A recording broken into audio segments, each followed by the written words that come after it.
no alcancemos a dar una completa ahorita de los recursos que yo siempre me encargo de ajustar el tiempo y sobre todo darle los conocimientos más significativos. ¿Qué ha visto usted hasta ahorita en la carrera de materiales de impresión? ¿Qué han visto? ¿Qué han alcanzado a ver en otras asignaturas, en otras cosas? No se siente intimidado, o sea, cuando... Si yo hablo duro, yo hablo es puro montañero que soy. No sé si están relajados, frescos, que la idea es que aprovechemos esto como repertorio. Doctora, estoy esperando. ¿Va a contestar? Pues, a ver qué tanto profundizo, qué tanto me voy rápido en las cosas. ¿Qué es eso?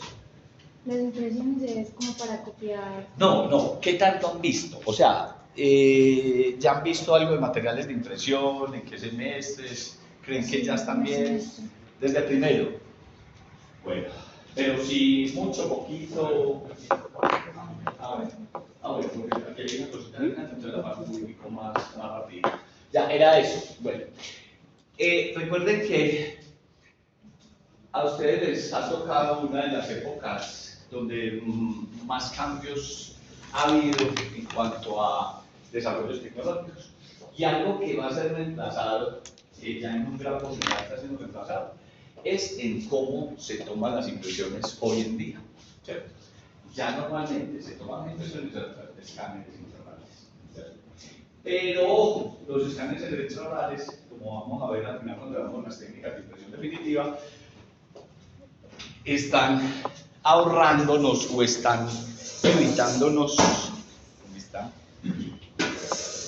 Básicamente el material, pero la técnica sigue siendo parecida. O sea, para uno tomar una impresión definitiva, casi que todos los procedimientos químicos siguen siendo iguales, parecidos.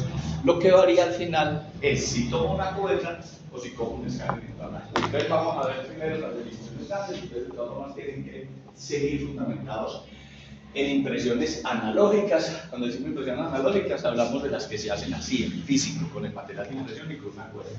E impresiones digitales o de captación óptica, gracias a que lo obtenemos a través de un escáner intraoral, ¿cierto?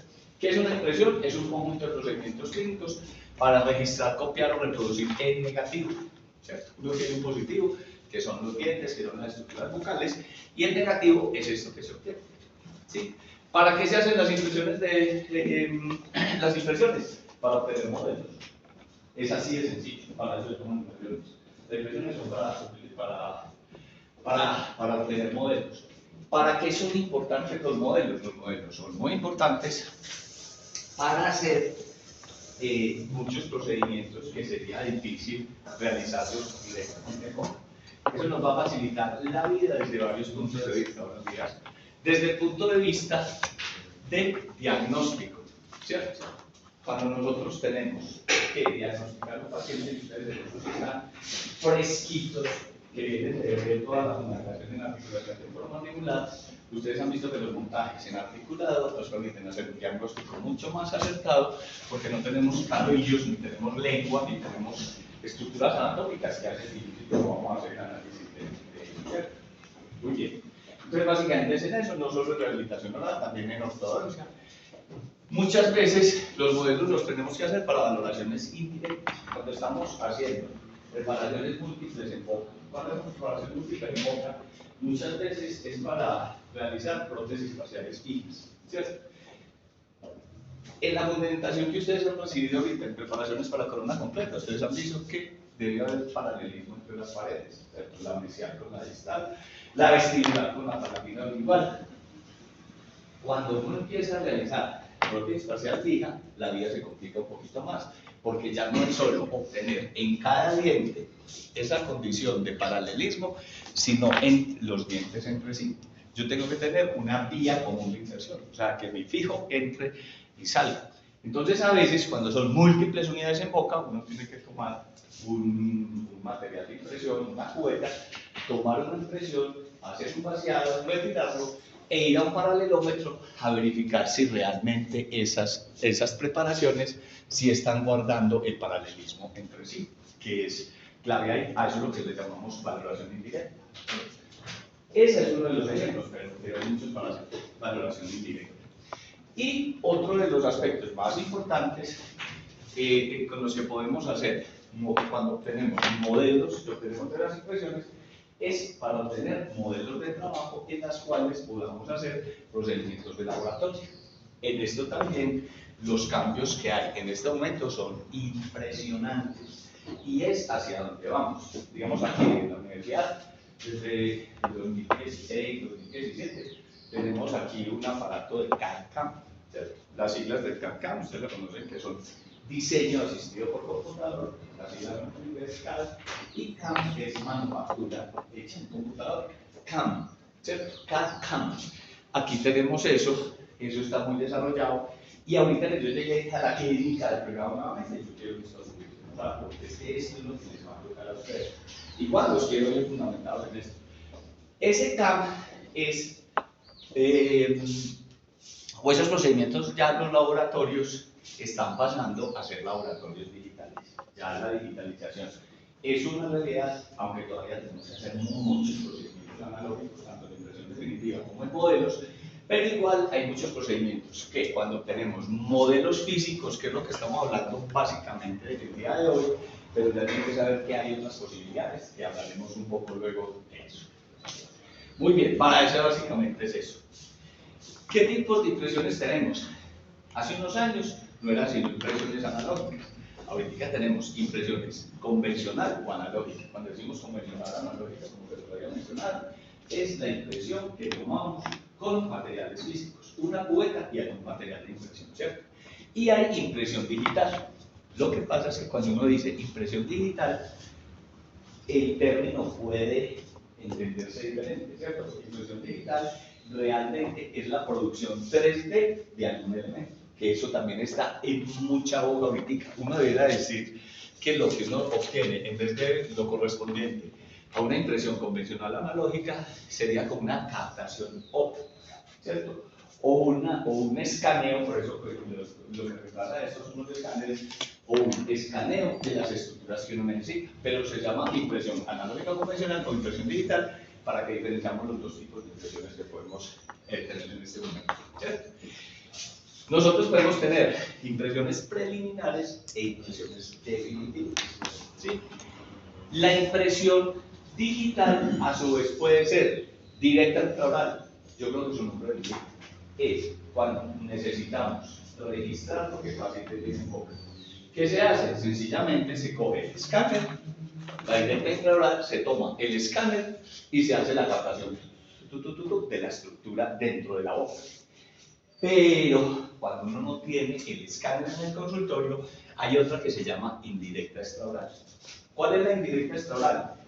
Yo puedo tomar una impresión convencional o analógica, enviarla al laboratorio, el laboratorio hace el vaciado y después se hace un escaneo de ese modelo. Entonces esa es indirecta extraoral. Si usted no tiene el escáner en su consultorio, puede que sea que usted tenga un flujo digital, se dice flujo digital, a todo lo que evita esto analógico, ¿cierto? Al vaciado de modelos y eso. Pero en este caso de una impresión digital indirecta extraoral, es que si yo no tengo el escáner, yo tomo la impresión en forma analógica, ¿sí? Se hace el vaciado del modelo y después hay unos escáneres especiales para que escaneen o la impresión o un modelo que uno ha vaciado de eso, ¿cierto? Entonces, esa es la indirecta extraoral. ¿Qué es lo mejor de eso? Que yo no tengo el escáner aquí, que uno, pues, o sea, ustedes cuando empiecen a trabajar es muy probable que eso sea todavía mucho más común de lo que es ahora. Me parece que las estadísticas dicen que ya el 40% de personal odontológico, y ojo que no son los rehabilitadores, sino que también sirve por todo, ya hemos dicho, esto sirve para muchas cosas, tienen su escáner intraoral y eso cada vez va creciendo. El aparato que compró la universidad desde el 2016, en el 2016, al precio pues de ese tiempo eran casi 360 millones de pesos. Ahorita los escáneres se han bajado a 120, los escáneres 120, 80 millones, 50 millones. Ya hay ciertas almacenes y ciertas cosas que proporcionan el escáner intraoral más un aparato para hacer impresión por 25 millones de pesos. O sea, Eso cada día, eso es como los celulares, cuando salieron eran súper costosos, pero la tendencia en el mercado siempre es a reducir costos. Entonces, por eso aquí vamos a ver todo lo analógico, pero para dónde vamos es para lo digital, eso es lo que tiene que estar claro. Y aquí hay una Omnicam que es de la serie, pues, eso es como si tuviéramos el Rolls Royce ahí parqueado, es con computador, diseño asistido por computador, ¿cierto? Al final hay que materializar, pero eso lo veremos luego un poquito cuando veamos cerámicas y otras cositas. Muy bien. Entonces, queda claro que eso es lo grande de impresiones analógicas, digitales. Las digitales es directa extraoral o indirecta extraoral. Y las analógicas son la impresión preliminar e impresión definitiva, que esto sí vamos a profundizar un poquitico hoy. Bueno.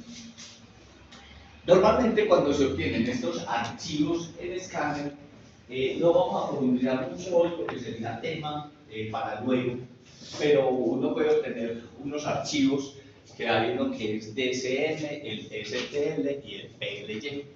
El archivo DSM, el problema que tiene es que es el compás tecnología, es el que se envía al laboratorio y es el que más alta definición y todo tiene.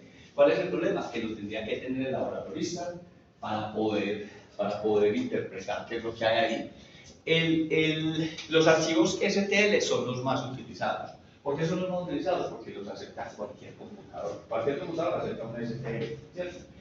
¿Qué pasa con esos archivos STL? Por ejemplo, nosotros en rehabilitación, si hemos hecho líneas de terminación de restauraciones posteriores adhesivas o de preparaciones para programas completas, nosotros necesitamos muy buena definición de línea de terminación. Cuando uno toma en STL, eso es monocromático, eso es casi que una fotografía. Hay un archivo que es el PLY, que el PLY es un archivo que ya permite diferenciar el compost con el contraste de color de hilos blandos y de hilos duros. Entonces es mucho más fácil para el laboratorista poder determinar exactamente en dónde va la línea de terminación, ¿cierto? Esa es la ventaja del PLY. Pero ¿cuál es la cosa? Que el laboratorista debe tener, y creo que casi todos lo deben tener, porque no es que sea pues tampoco un lenguaje así de complicado. Muy bien. Metámonos ahorita así un poquitico más a lo analógico. Y hablemos con el tema de los materiales de impresión.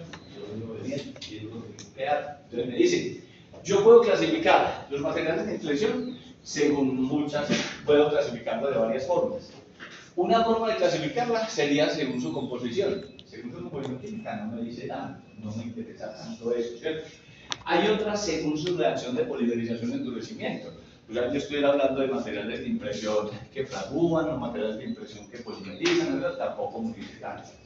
Entonces, una de las clasificaciones más comunes para uno utilizar es una clasificación que se llama según las propiedades desarrolladas una vez que el material endurece. Esa es la clasificación en la que nos vamos a hablar. Es la clasificación según las propiedades que desarrolla el material una vez se endurece.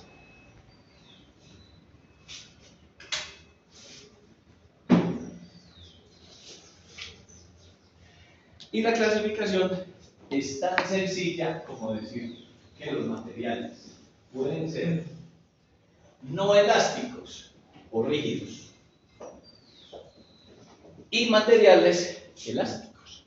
¿Sí? Es así de sencilla la clasificación grande. Entonces, según la consistencia del material, una vez se ha endurecido. Como principio general grande, cada que yo voy a tomar una impresión, el material que yo llevo a la boca debe estar blando.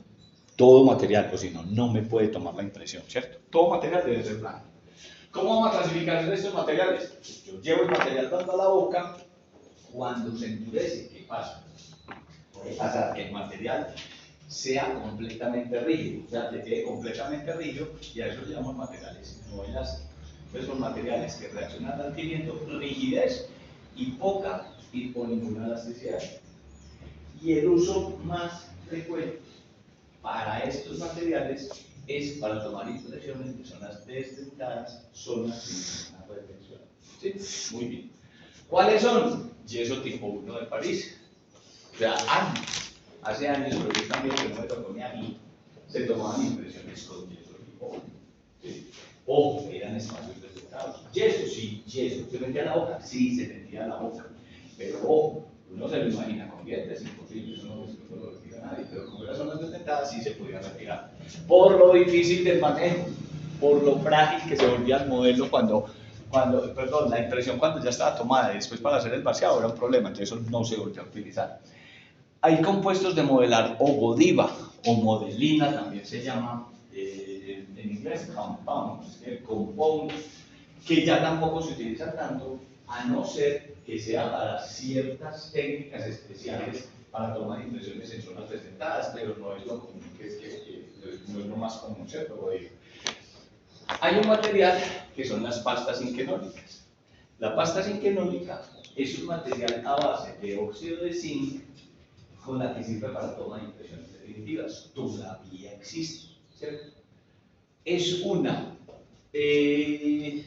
material en el que se mezcla la base y el catalizador, se llevan a la cubeta y se toma la impresión. Es una consistencia muy suave, como de mayonesa. Cada vez se usa menos, pero es un material que es muy bueno tomando impresiones definitivas, ojo, de rebordes desdentados, porque es rígido.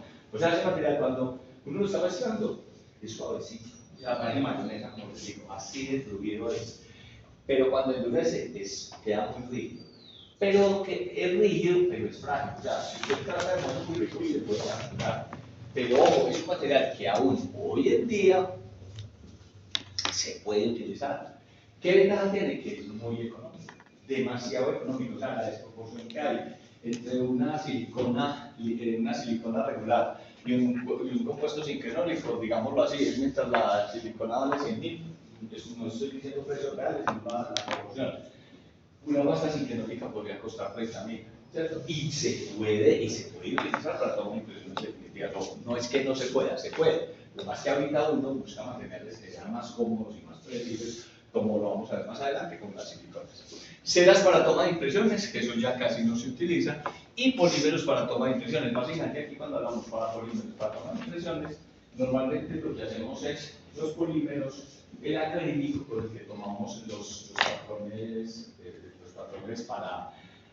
para realizar núcleos, ¿cierto? Pero básicamente lo que más de estos materiales no elásticos, lo que más se utiliza en este momento, que todavía está vigente, serían las pastas inquenólicas o para espacios desdentados. Dijimos que esto es para materiales rígidos, o sea, materiales que solo son para zonas desdentadas y en algunos casos compuestos de modelar o Godivas. Muy bien. Y los otros materiales son los elásticos. Repito, todo material cuando llega a boca es blando y luego adquiere su rigidez o se endurece. Son todos aquellos que pasan de un estado fluido, como les digo que tienen que estar blandos, a un sólido altamente elástico. ¿Sí? Estos tienen la característica que pueden ser retirados de zonas retentivas con un mínimo de deformación permanente. Estos tienen esa ventaja. Pueden ser retirados de zonas retentivas con un mínimo de deformación permanente y son básicamente todos los materiales de impresión que ustedes ya conocen y que hoy vamos a darles un repasito, ¿cierto? Entonces tenemos materiales rígidos, ya dijimos que para zonas desdentadas, ¿cierto? Y materiales elásticos. Los materiales elásticos tienen la ventaja que cuando se endurecen permiten cierta flexibilidad. Y esos elásticos se pueden dividir en hidrocoloides y en elastómeros. ¿Sí? Hoy nos vamos a dedicar mucho para prótesis, porque son más para prótesis para servir, en los elastómeros. Entonces los materiales elásticos básicamente son los hidrocoloides irreversibles, perdón, son los hidrocoloides y los elastómeros. Los hidrocoloides son irreversibles como el alginato, eso los conocen todos ustedes, ¿cierto? Y elastoméricos, que son los hidrocoloides irreversibles del alginato, y hay hidrocoloides reversibles que son compuestos de agar-agar que ya no se utilizan, ya pasaron. Hoy se los menciono porque ustedes son los muy viciosos por cultura general, ¿cierto? Y lo que más se ha utilizado a través de la historia son los materiales elastoméricos. Estos son los que más se utilizan para la toma de impresiones definitivas. Hace muchos años, mercaptanos, o sea, cuando yo estaba en pregrado, para los primeros 5 o 10 años de mi ejercicio profesional, todas las impresiones las tomábamos en mercaptanos. Después llegaron las siliconas por condensación, que tuvieron muchos defectos y fueron rápidamente reemplazadas por su majestad las siliconas por adición. ¿Por qué digo su majestad las siliconas por adición? Porque son lo mejor que existe para tomar impresiones de las siliconas por adición. Las siliconas por adición son tan exactas, tan estables dimensionalmente, tan precisas, que todas las comparaciones que se hacen de las investigaciones que se hacen de la exactitud de los escáneres intraorales lo basan cuando lo comparan con siliconas por adición. Porque las siliconas por adición hacen una copia súper fiel. Fueron evolucionando. Si uno dijera, ¿con qué tengo que tomar una impresión hoy en día? Con las siliconas de adición, porque son un súper material y por eso vamos a dejar un espacio más larguito dentro del banco. Y hay otro material que son muy buenos también, que son los poliésteres. Entonces, ojo con la palabra elásticos, no es lo mismo que elastoméricos. Elásticos son todos los materiales que cuando endurecen quedan con cierta flexibilidad que permiten ser retirados de la boca. ¿Cierto? En cambio, los elastómeros son un material elástico, que se utiliza sobre todo para la toma de impresiones definitivas, porque son elásticos también los alginatos y los hidrocoloides reversibles como el agar-agar. ¿Hasta ahí vamos o no? Esa es la clasificación. Fácil. Los materiales pueden ser rígidos o los materiales pueden ser elásticos. Los rígidos ya dijimos que los utilizamos para zonas desdentadas, y más que zonas desdentadas, para rebordes desdentados. Y los elásticos son materiales que una vez endurecen pueden tener cierta flexibilidad, ¿cierto? Y esos elásticos se dividen a su vez en hidrocoloides y en elastómeros. Los hidrocoloides son reversibles como el aginato o reversibles como el agar-agar. Y los elastoméricos son mercaptanos, siliconas de condensación, siliconas de adición y poliésteres. Siendo que los vamos a mencionar, pero sabiendo que el mejor material son las siliconas por adición y poliésteres, que dentro de un rato llegaremos a profundizarnos un poquito más. ¿Cierto? Ojo, dijimos las impresiones pueden ser preliminares, habíamos dicho hace un rato, o las impresiones pueden ser definitivas. En las impresiones, cuando son preliminares, quiere decir que yo no necesito grandes amplitudes de los detalles, yo necesito una buena impresión que me reproduzca mi arcada, pero sin necesidad de tanto detalle fino. ¿Qué es un detalle fino? Una línea de terminación. Eso es un detalle fino. ¿Qué es un detalle fino? Una definición de ángulos, un pincelado bien funcional. Son detalles que deben ser reproducidos. Eso es para una impresión definitiva. Para una impresión preliminar, yo necesito básicamente, por ejemplo, modelos para obtener obtrusión. Entonces, estas impresiones preliminares no necesitan gran exactitud de detalle y nos sirven para obtener modelos de estudio o de diagnóstico. Por ejemplo, ustedes, la mayoría de lo que han hecho hasta ahorita es obtener modelos de estudio para hacer imágenes articuladas. Normalmente se hacen es, se toman con alginato y para obtener modelos de estudio o de diagnóstico. Para confección de cubetas individuales, yo tomo una impresión, base un modelo y después hago cubetas individuales. Dentro de un rato o en la próxima charla vamos a ver un poquitico para hacer unas cubetas individuales. Para obtener modelos antagonistas, si yo estoy tomando impresiones definitivas,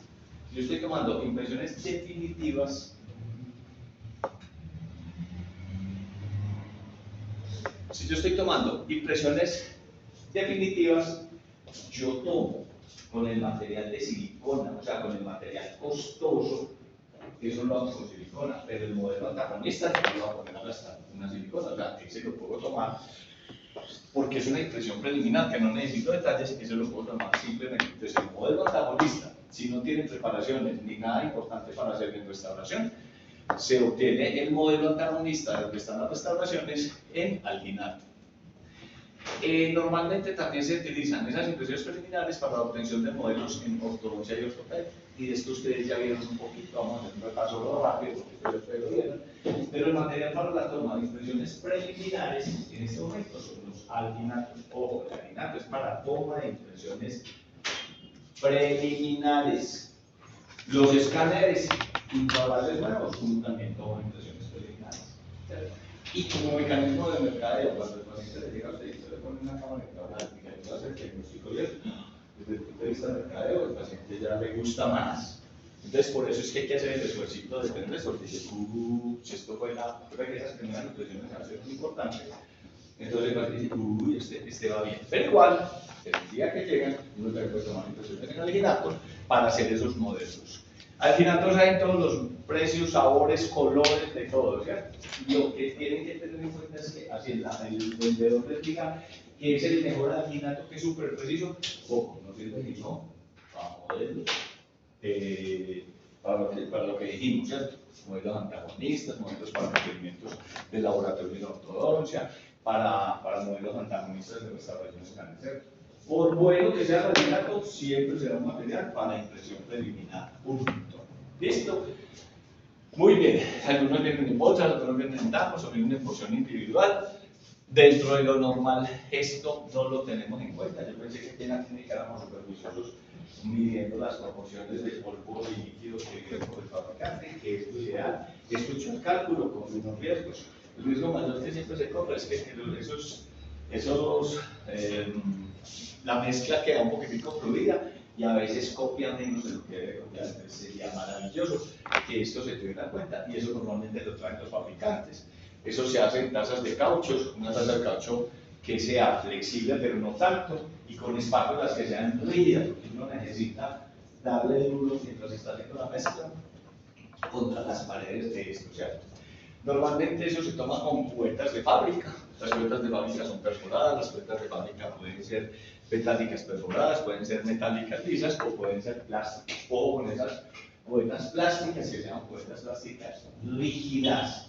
A veces a uno les dan de muestras comerciales unas cubetas plásticas demasiado poco rígidas. Entonces, si son poco rígidas, el material cuando va a la boca amplía y cuando se retira se contrae un poquito. No necesitamos unas paredes fuertes, o sea, que no permitan que eso pase.